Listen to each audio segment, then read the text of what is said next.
Champions league football is back. আজকে champions লিগের দুটি ম্যাচ রয়েছে, Real Madrid versus Bayern Munich এবং আর্সেনাল ভার্সেস স্পোর্টিং। ফার্স্টে যদি আমরা Real Madrid versus Bayern Munich ম্যাচটা নিয়ে কথা বলি, রিয়াল মাদ্রিদ এবং বায়ার্ন মিউনিখের মধ্যে আসলে বায়ার্ন মিউনিখ এখন বেটার ফুটবল খেলতেছে এবং বেটার শেপে অবস্থান করতেছে। অন্যদিকে যদি আমরা রিয়াল মাদ্রিদকে নিয়ে কথা বলি, রিয়াল মাদ্রিদ গত ম্যাচটাও মায়োরকার মতো টিমের কাছে 2-1 গোলে হারছে, যেখানে তারা আসলে একদম বাজে ফুটবল খেলেছে। তাদের ডিফেন্স লাইন একদম বাজে ছিল এবং তাদের মিডফিল্ডের কম্বিনেশনটাও ভালো ছিল না।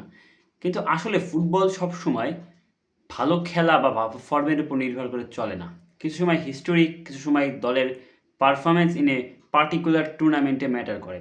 যেমন আমরা জানি, সবাই জানি যে রিয়াল মাদ্রিদ এবং চ্যাম্পিয়ন্স লিগ দুটা আলাদাভাবে কানেক্টেড। রিয়াল মাদ্রিদ যখন চ্যাম্পিয়ন্স লিগে যায় তখন তাদের চেহারাটাই পরিবর্তন হয়ে যায়, তারা অন্য ব্র্যান্ডের ফুটবল খেলে।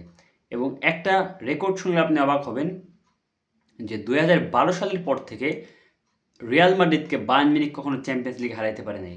সংখ্যাটা আসলে অনেক, প্রায় 13 বছর, প্রায় 8টি চ্যাম্পিয়ন্স লিগ ম্যাচে টানা রিয়াল মাদ্রিদ এবং বায়ার্ন মিউনিখ মুখোমুখি হয়েছে এবং সেখানে বায়ার্ন মিউনিখ একটা জয় নিতে পারে নাই। 3টা সেমিফাইনাল থেকে বায়ার্ন মিউনিখকে রিয়াল মাদ্রিদ বের করে দিয়েছে এবং একটা কোয়ার্টার ফাইনাল থেকে। এবং রিয়াল মাদ্রিদ যতবার বায়ার্ন মিউনিখকে চ্যাম্পিয়ন্স লিগ থেকে বের করেছে ততবারই রিয়াল মাদ্রিদ চ্যাম্পিয়ন হয়েছে। সো এইসব দিক চিন্তা করলে পরে সবসময় আর ভালো ফুটবল খেলতেছে কোন টিমটা তাকে ফেভারিট বানানো আসলে যায় না। এবং খেলাটাও সান্তিয়াগো বার্নাবেউ রিয়াল মাদ্রিদের ঘরে মাঠে। তাই আমার prediction, I think Real Madrid একটা 2-1 উইন নিতে পারে।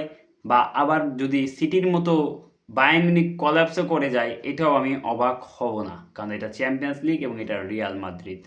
পরের ম্যাচটা যদি আমরা কথা বলি, আর্সেনাল ভার্সেস স্পোর্টিং। আর্সেনাল আসলে দারুণ ফুটবল খেলতেছে, আমরা চিন্তা করা শুরু করলাম অনেক ডিফেন্সিভলি স্ট্রং টিম। বাট হঠাৎ করে তারা দুটি টুর্নামেন্ট থেকে ঠাস করে বাদ হয়ে গেল। প্রথমে সিটির কাছ থেকে বাদ হইলো, পরে কালকে সাউথহ্যাম্পটনের কাছ থেকে এফএ কাপ থেকেও বাদ হয়ে গেল। মানে বিষয়টা খুবই অবাককর লাগলো। যদিও তাদের ইনজুরি প্রবলেম চলতেছে, কিন্তু তাদের এই সিজনে এই সময় বটল করার স্বভাব বা শখ, এটা সবসময় তাদের ছিল।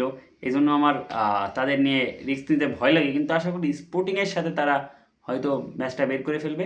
স্পোর্টিংয়ের ঘরে মাঠে যদিও খেলা, কিন্তু আই থিঙ্ক তারা উইন নিয়ে আসতে পারবে। এবং উইন যদি নাও নিয়ে আসে, ড্র নিয়ে আসতে পারলেও আশা করি আর্সেনাল তাদের ঘরে মাঠে ম্যাচটা বের করে নেবে এবং তারা সেমিফাইনালে কোয়ালিফাই করবে। সো এটা আমার আলোচনা ছিল। আপনারা আপনাদের মতামত জানাতে পারেন কমেন্ট বক্সে।